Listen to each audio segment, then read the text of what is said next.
Welcome to the Rim Break Rodeo. We hope this video helps. You start by confirming the essentials. Globe SIM must be 5G capable, and your plan must include 5G.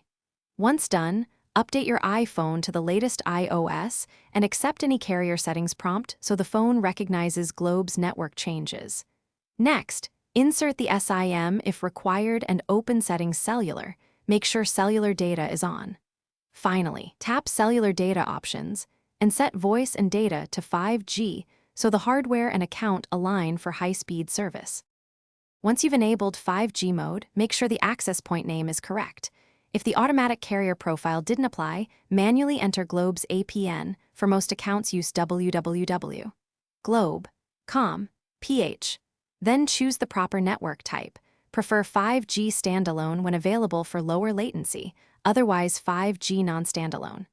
Make sure data roaming stays off unless you're abroad to avoid charges. After adjusting APN or network selection, restart your iPhone to force a fresh network registration and apply the new settings.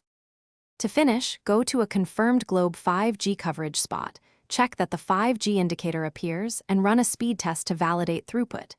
If you don't see 5G, try toggling airplane mode, then restart.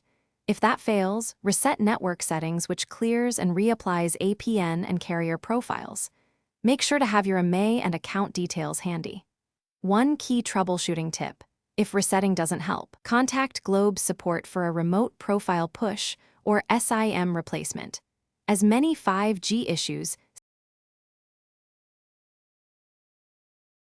Thanks for watching. Consider subscribing if we helped you.